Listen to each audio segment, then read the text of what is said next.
حضرت ابراہیم علیہ السلام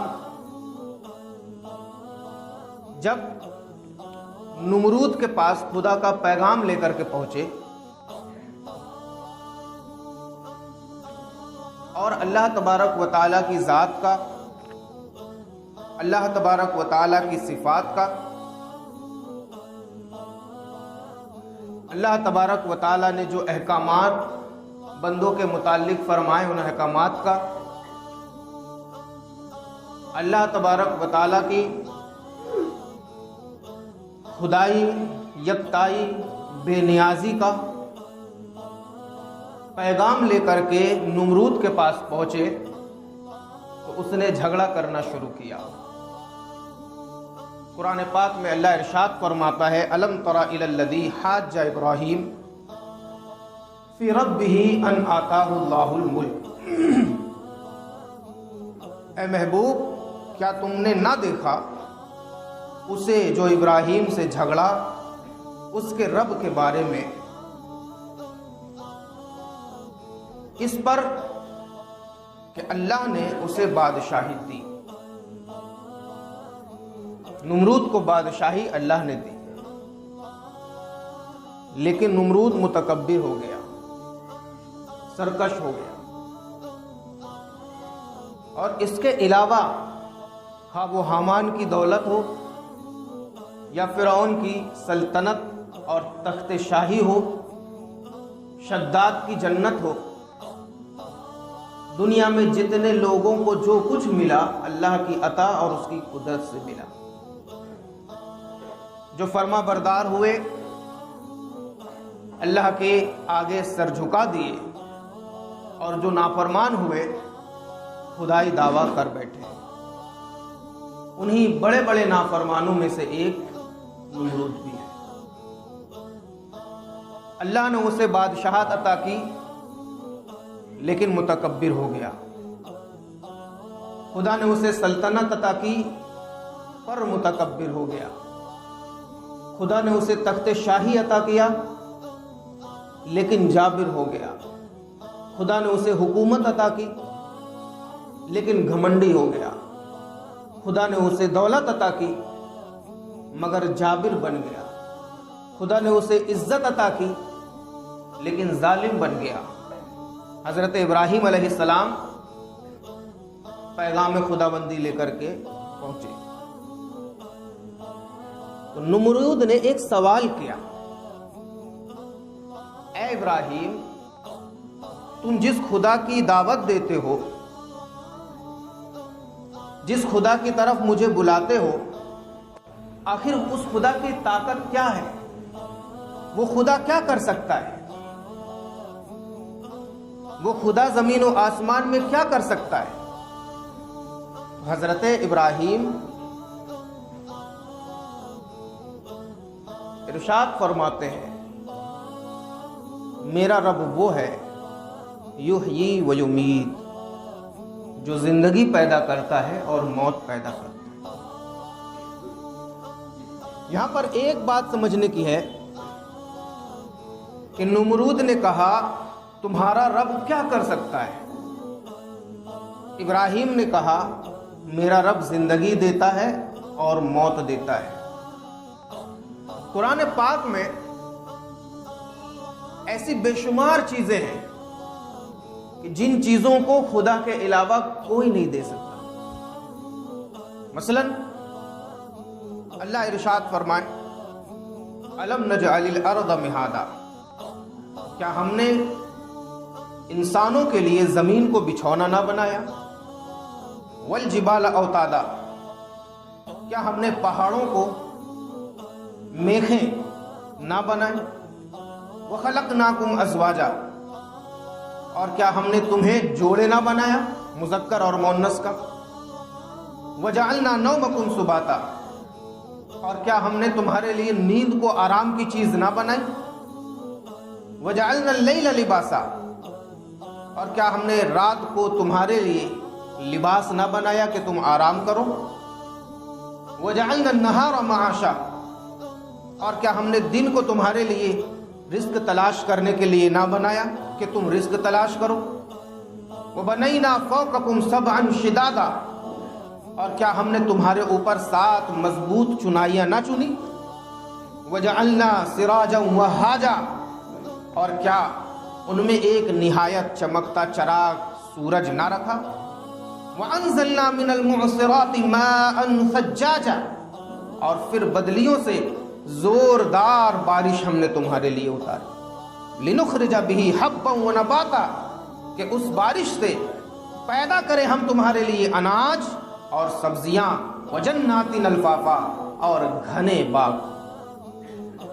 یہ ساری وہ چیزیں ہیں جو کوئی انسان نہیں پیدا کر سکتا۔ زمین انسان نہیں بنا سکتا، آسمان انسان نہیں بنا سکتا، فصل انسان پیدا نہیں کر سکتا، آسمان سے بارش انسان نہیں کر برسا سکتا، بچے کے گوشت پوشت انسان نہیں چڑھا سکتا، کسی کو رزق انسان نہیں دے سکتا، کسی کو زندگی انسان نہیں دے سکتا، کسی کو موت انسان نہیں دے سکتا۔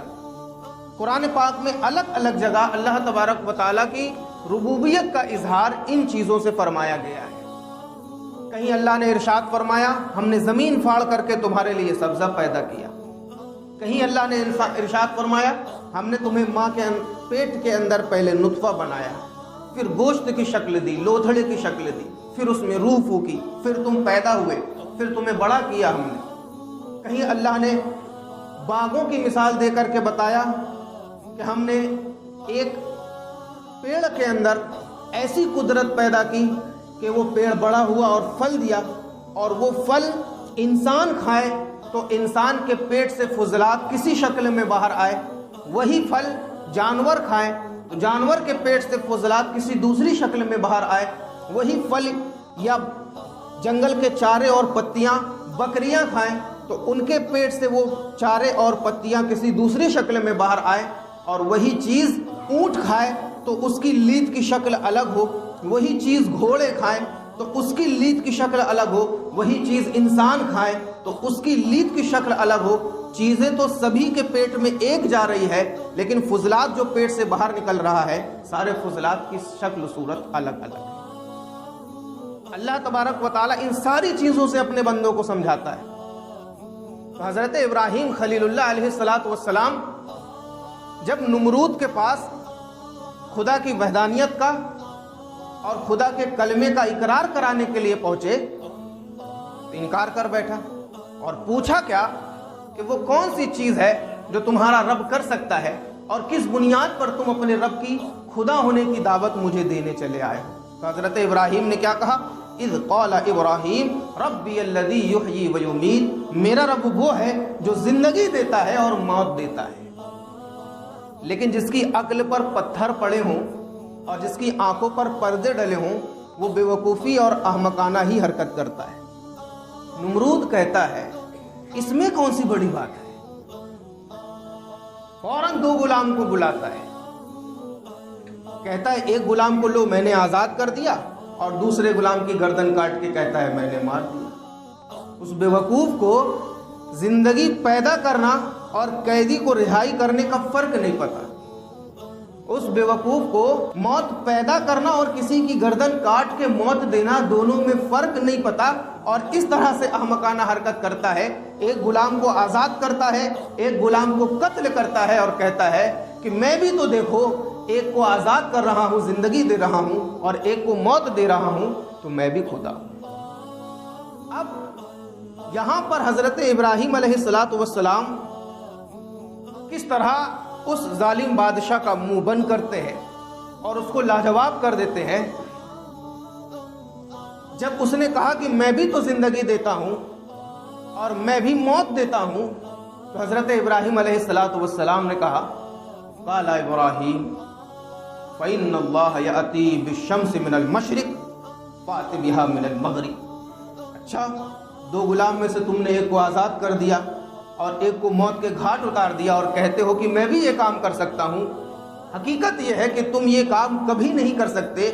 زندگی اور موت پیدا کرنا تو بہت بڑی چیز ہے، اگر تم خدا ہونے کا دعویٰ کرتے ہو تو اس سے بہت چھوٹا کام کر دو، صرف اتنا کر دو میرا رب سورج روزانہ مشرق سے نکالتا ہے، فاتح بہا من المغرب، آج تم مغرب سے نکال کر کے سورج بتا دو تاکہ تم اپنے خدائی دعوے میں سچے ہو جاؤ۔ فبہت الذی کفر جو کافر تھا ہکا بھکا اور مبہوت ہو گیا. کیوں؟ کیونکہ یہ ایسا دعویٰ ہے کہ جو خدا کے علاوہ کوئی دوسرا نہیں کر سکتا. واللہ لا یہدی القوم الظالمین، اور اللہ تبارک و تعالی ظالموں کو راہ نہیں دکھاتا. سامعین اکرام، یہ دعویٰ حضرت ابراہیم علیہ السلام نے کیوں کیا؟ حضرت ابراہیم علیہ السلام کو پتا ہے کہ موت اور زندگی پیدا کرنا تو بہت بڑی چیز ہے. چھوٹے درجے کا تم کوئی کام کر کے بتا دو، زندگی اور موت پیدا کرنا تو بہت اعلیٰ چیز ہے. اس سے چھوٹا تم کوئی کام کر کے بتا دو تاکہ تم اپنے خدائی دعوے میں سچا ہو جاؤ. لیکن چھوٹا کام کیا؟ خدا خدا ہے، بندہ بندہ ہے. خدا کی کوئی بھی چیز بندہ نہیں کر سکتا، اور بندہ جو کچھ کرے وہ سب کچھ خدا کا ہے، کیونکہ خدا ہی بندے کا خدا ہے. جب بندے کا خدا خدا ہے تو خدا جو کرے وہ خدائی کام ہے، اور بندہ جو کرے اللہ کا پیدا کیا ہوا بندہ ہے تو بندے کا کام بھی خدائی کام ہے. لیکن بندہ جو کرتا ہے وہ اللہ کی عطا سے کرتا ہے، اور خدا جو کرتا ہے اپنی طاقت و قوت سے کرتا ہے. مبہوت ہو گیا اور کچھ نہ کر سکا. اللہ تبارک و تعالیٰ کے نبی نے اس ظالم کا منہ بند کر دیا. حضرت عزیر علیہ السلام، بیت المقدس میں ایک بادشاہ گزرا ہے بخت نصر نام کا، بڑا ظالم بادشاہ تھا. اس نے بیت المقدس کو ویران کر دیا، وہاں کی آبادیاں اجاڑ دی، وہاں کے لوگوں کو موت کے گھاٹ اتار دیا، وہاں کے سارے جانوروں کو، انسانوں کو موت کے گھاٹ اتار دیا. پوری کی پوری عمارتیں، پوری کی پوری بستیاں، پورے شہر کو اجاڑ دیا. بہت سالوں کے بعد حضرت عزیر علیہ السلام وہاں سے گزرتے ہیں. جب حضرت عزیر علیہ السلام وہاں سے گزرے تو آپ نے دیکھا بستیاں اجڑی پڑی ہیں، کوئی انسان وہاں پر موجود نہیں ہے، پیڑ پودے سب کٹے پٹے پڑے ہیں، جانور بھی نہیں ہیں. تو اپنے دل ہی دل میں کہتے ہیں، اے اللہ، تو مردہ چیزوں کو کیسے پیدا کرتا ہے؟ تو مردہ چیزوں کو کیسے پیدا کرتا ہے؟ ایک بات ہمیشہ یاد رکھیں، نبیوں سے پختہ اور نبیوں سے کامل ایمان کسی کا نہیں ہوتا.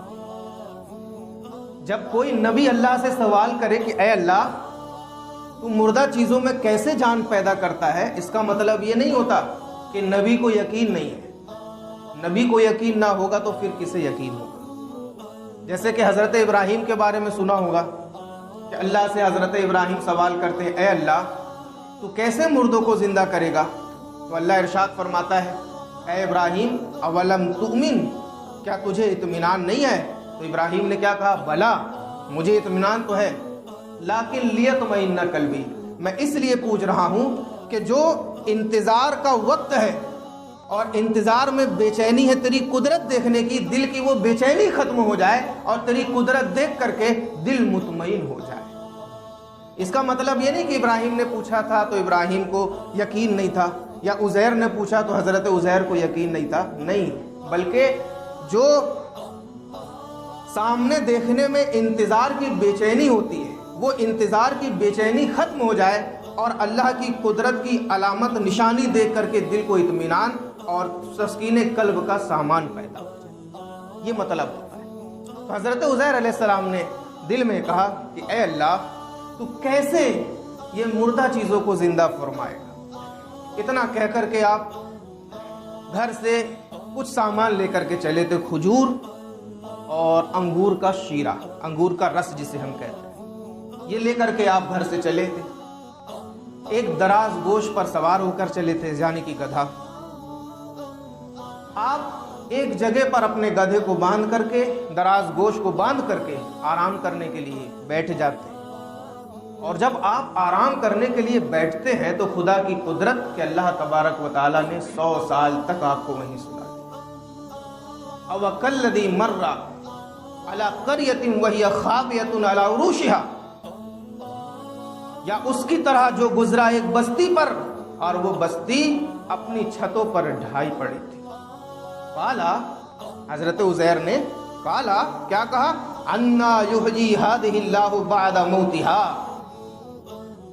ए अल्लाह इसकी मौत के बाद इसे कैसे जिंदा फरमाएगा।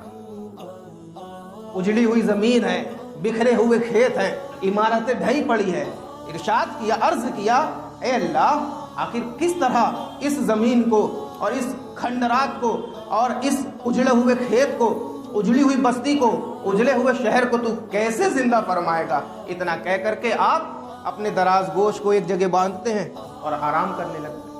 और आराम क्या करते हैं कि अल्लाह तबारक व तआला आपको 100 साल तक मौत अता कर देता है। 100 साल तक आप वहीं पर रहते हैं। अरसे बाद, सालों बाद एक अच्छा बादशाह उस शहर में आता है और वो बादशाह शहर को आबाद करता है और पहले जिस तरह से शहर था उससे बहुत ज़्यादा अच्छी तरह से शहर आबाद करता है। रास्ते सजाए जाते हैं, गलियां बनाई जाती हैं, खेतियां होती हैं, इमारतें होती हैं, शहर को बेहतरीन तरीके से सजा दिया गया। अब हज़रत उज़ैर अलैहिस्सलाम बेदार होते हैं और जब हज़रत उज़ैर उठते हैं अल्लाह इरशाद फरमाता है, कम लबिस, कितनी मुद्दत सोए, कितनी मुद्दत ठहरे।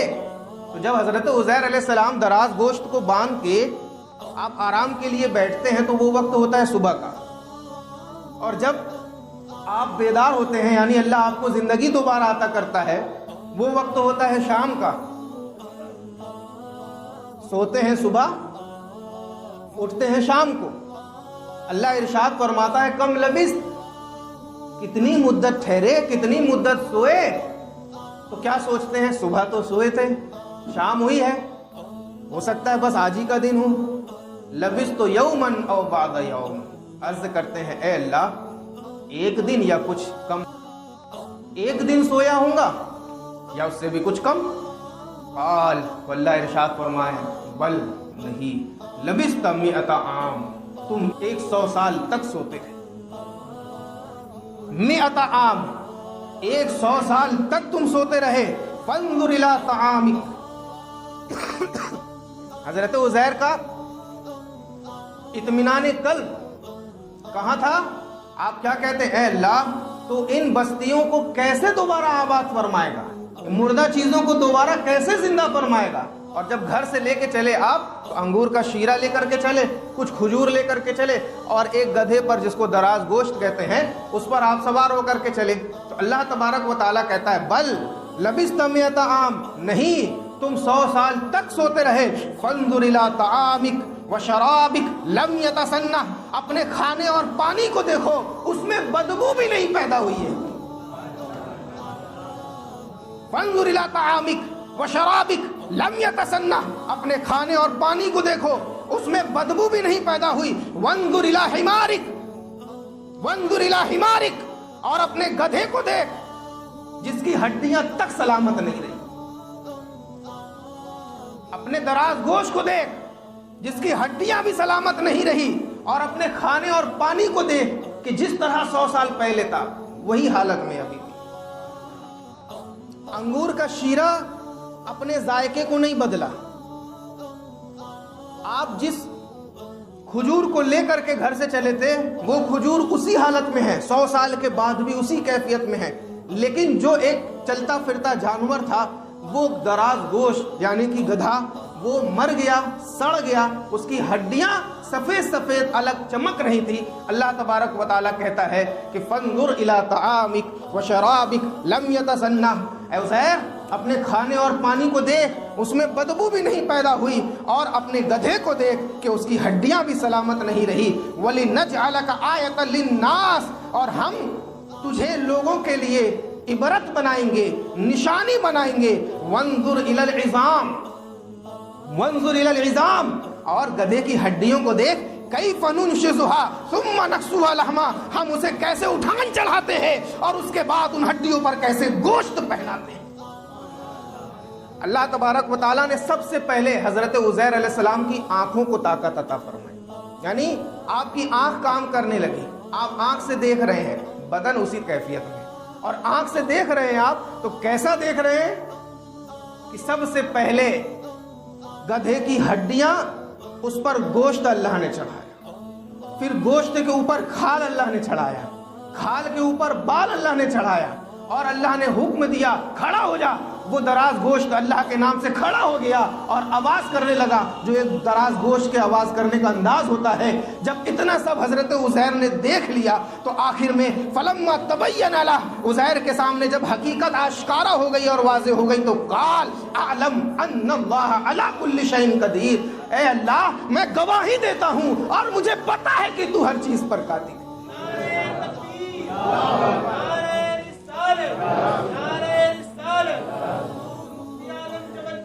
और ये एक बहुत लंबा वाकया है। हजरत उज़ैर अलैहिस्सलाम जब 100 साल के बाद अल्लाह ने आपको उठाया तो आप अपनी बस्ती तलाश करते हुए आते हैं। अब जब वहां तलाश करते हुए आए, 40 साल की उम्र थी जब आप सोए थे।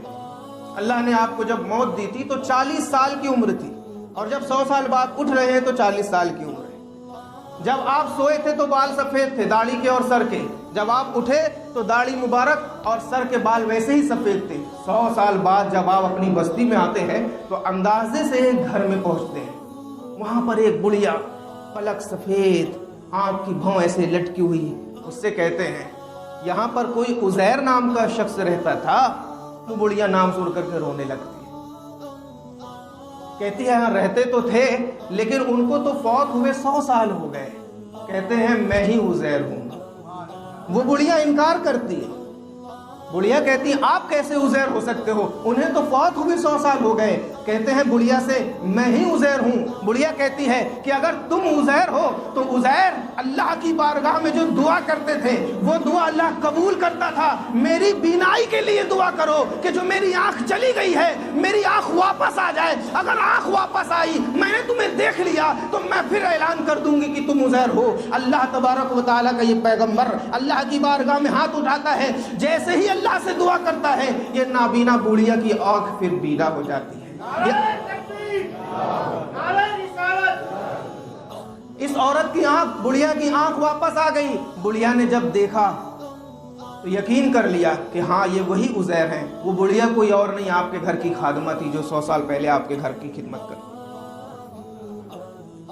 अब जब देखा उस बुढ़िया ने कहा हाँ आप ही उज़ैर हैं, तो हजरत उज़ैर अलैहिस्सलाम ने कहा कि हाँ मैं ही उज़ैर हूँ। बुढ़िया आपको लेकर के एक मजलिस में जाने की कोशिश करती है, जिस मजलिस में शहर के सारे लोग इकट्ठा होते हैं, मगर वो बुढ़िया पैरों से भी कमज़ोर होती है। कहती है कि आपने आंखें तो दुआ से लौटवा दी हैं, पैरों के लिए भी दुआ कर दे, मेरा पैर सलामत हो जाए। अल्लाह की बारगाह में हज़रत उज़ैर दुआ करते हैं, उसका पैर भी सलामत हो जाता है। हज़रत उज़ैर को लेकर के वो मजलिस में चलती है। उस मजलिस में जब हज़रत उज़ैर पहुंचे, आपके बेटे की उम्र 118 साल थी। आपके बेटे की उम्र 118 साल थी और जो नाती पोते थे वो भी आपसे बड़े थे। आपके पोते और नाती जो थे वो भी आपसे बड़े थे। अब जब वहां पर पहुंच के हजरत उज़ैर कहें कि मैं उज़ैर हूं तो बेटा और पोता भला कैसे माने? बेटा और पोता भला कैसे माने? तो जब आपने बार बार दावा किया कि मैं उज़ैर हूं तो आपके बेटे ने कहा कि मेरे अब्बू जान के शाने पर एक निशान था, अगर आप उज़ैर हो तो वो निशान दिखा। कपड़ा हटाया गया तो आपके शाने पर वो निशान मौजूद था। फिर एक दूसरा सवाल किया गया कि हज़रत उज़ैर जो थे उन्हें तौरात ज़बानी याद थी। तौरात उन्हें जो हज़रत मूसा अलैहिस्सलाम पर किताब उतरी वो किताब ज़बानी याद थी। आपने किताब को सुनाना शुरू किया, अव्वल से आखिर तक सुना दिया, लेकिन उस वक्त वहाँ पर किसी के पास किताब मौजूद नहीं। फिर जब तलाश किया गया तो किसी ने बताया कि 100 साल पहले जब बादशाह जुल्म कर रहा था तो एक तौरात का नुस्खा फला जगह पर दफनाया गया था, चल करके उस नुस्खे को लाया जाए। उस नुस्खे को जब लाया गया और हज़रत उज़ैर से सुना गया तो शुरू से लेकर के आखिर तक जैसा हज़रत उज़ैर अलैहिस्सलाम ने पढ़ा वैसे ही उस किताब में लिखा हुआ था। सारे लोगों ने यकीन कर लिया कि ये कोई और नहीं हज़रत उज़ैर है। तो ये अल्लाह की कुदरत है। इस तरह अल्लाह तबारक व तआला अपने बंदों को पैगाम पहुंचाता है कि बताओ बेटा बाप से बढ़ गया 4 गुना और बाप उसी उम्र का है, पोते उम्र से दादा से ज़्यादा बढ़ गए और दादा उसी उम्र का है। तो अल्लाह ऐसे मुर्दों को जिंदा करता है, कोई समंदर में मर गया तो ये ना सोचे कि हम समंदर में मर गए तो हिसाब व किताब कहाँ होगा। किसी को दरिंदों ने खा गया तो ये ना सोचे कि हम दरिंदे के पेट में है तो हिसाब व किताब कहाँ होगा। किसी को मछली निकल गई तो ये ना सोचे हम मछली के पेट में है, हिसाब व किताब कहाँ होगा। किसी को दरिंदे जानवर नोच खाए तो ये ना सोचे कि हम तो दरिंदे जानवरों के पेट में है, हिसाब व किताब कहाँ होगा। बल्कि हलवा इरशाद फरमाते हैं, फुकहा कहते हैं कि अगर इंसान जानवर के पेट में पहुंच गया मर करके, या किसी इंसान को किसी शेर ने खा गया तो उसका हिसाब व किताब उसी शेर के पेट में होगा। ये अल्लाह की कुदरत है। अल्लाह वो है जो आसमान को बगैर सुतून के बुलंद कर दे। अल्लाह वो है जो लाखों लाख मुरब्बा मील फैली हुई जमीन को इस तरह पैदा करे कि उसमें कोई नक्स ना हो। अल्लाह वो है जो समंदर में मछलियों को रोजी पहुंचा दे। अल्लाह वो है जो आसमान में उड़ने वाले परिंदों को रिस्क अता कर दे। अल्लाह वो है जो फरिश्तों को अपनी इबादत के लिए पैदा करे और किसी को एतराज का हक नहीं है। अल्लाह वो है जो शैतान को आग से पैदा करे। अल्लाह वो है जो इंसान को मिट्टी से पैदा करे। अल्लाह वो है जो जिनों को आग से पैदा करे। अल्लाह वो है आदम को मिट्टी से पैदा करके तमाम फरिश्तों को हुक्म दे कि मेरे बंदे आदम को सजदा करो। अल्लाह वो है जिसकी तख्लीक में किसी को एतराज का हक नहीं। अल्लाह वो है जिसके मालिक होने में किसी को एतराज का हक नहीं। अल्लाह वो है जिसके खालिक होने में किसी को एतराज का हक नहीं। अल्लाह वो है जिसने जन्नत बनाई और जन्नत की रानाइयां हमारे लिए बनाई और कहा कि ये काम करोगे तो जन्नत में जाओगे। अल्लाह वो है जिसने जहन्नम पैदा किया और जहन्नम के अजाब को बना करके हमसे कहा कि इस काम से बचो वरना तुम्हें जहन्नम में डाल दिया जाएगा। अल्लाह वो है जो पहाड़ पे रहने वाली मखलूक को रिस्क दे दे। अल्लाह वो है जो समंदर में रहने वाली मछलियों को रिस्क दे दे। अल्लाह वो है जो रेंगने वाले जानवरों को रिस्क दे दे। अल्लाह वो है जो रेंगने वाले कीड़ों को रिस्क दे दे। अरे ये तो बहुत बड़ी चीज है। अल्लाह वो है जो पहाड़ की चोटी पर तन्हा चलने वाली चींटियों के पेट में भी रिस्क पहुंचा दे। तो लोगों, अल्लाह वो है जो हमारे लिए रिस्क हमारे घर तक पहुंचाए, तो हमें भी वो करना चाहिए जो अल्लाह हमसे तलब फरमाए। और अल्लाह हमसे तलब ये करता है, हमने अपने बंदों को जिंदगी इसलिए दी कि वो सांस ले अल्लाह के नाम पर, मौत ले अल्लाह के नाम पर, इसलिए हमको जिंदगी अता की गई। और नबियों ने हमें बिल्कुल इसी तरह बताया। इसी तरह हज़रत इब्राहीम अलैहिस्सलाम का एक वाक़या है, अब बेशुमार अंबिया इकराम का वाक़या है। इंशाअल्लाह ये तसलसल चल पड़ा है, आइंदा भी इस कड़ी में बात होगी। अल्लाह तबारक व तआला हम सभी को हिदायत अता करे। अस्सलामु अलैकुम व रहमतुल्लाहि व बरकातुहू।